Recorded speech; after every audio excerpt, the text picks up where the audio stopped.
reciba il premio Nobel della literatura Mario Vargas Llosa.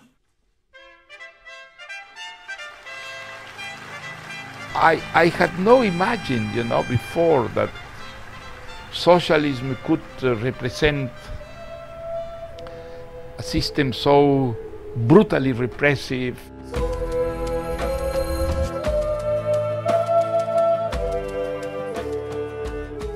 For 5 decades, Mario Vargas Llosa has captivated the world with his novels, leading to his recognition with the 2010 Nobel Prize in Literature.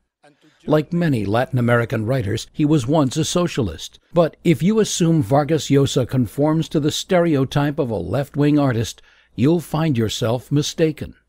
Which of these is your favorite caricature? Oh, well, no, none. None.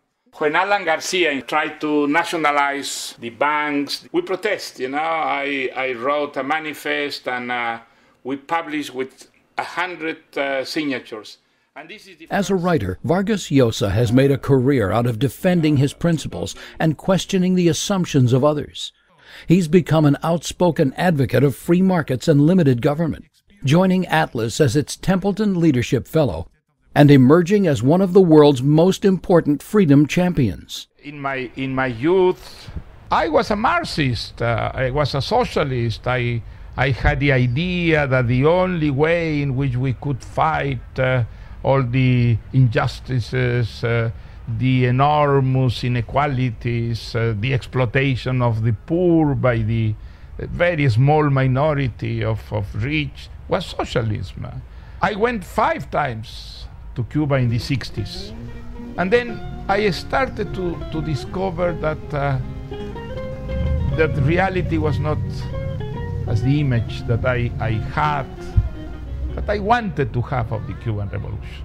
It was a fantastic euphemism, And actually there were concentration camps in which were put together, dissidents of common criminals, gays, and also people who were conspiring against the revolution. I remember that I wrote a letter to Fidel saying, I cannot understand, This is totally against what you have said, what we thought that the Cuban Revolution was. And as other writers make a kind of protest about this, Fidel invited us to have a discussion with him. He was very impressive, but he was not convincing at all, Utopia, which has produced the most extraordinary masterworks in art, in literature, philosophy, in social terms, has always been the most dangerous incentive of goal, because each time in history that a society has tried to materialize a kind of utopic vision of a perfect world has produced the most brutal, and criminal kinds of regimes. After his experiences in Cuba and a trip to the Soviet Union in 1967, Vargas Llosa began to use his writing to speak out against totalitarian regimes. Private enterprise and the entrepreneur represent exploitation, discrimination, privilege.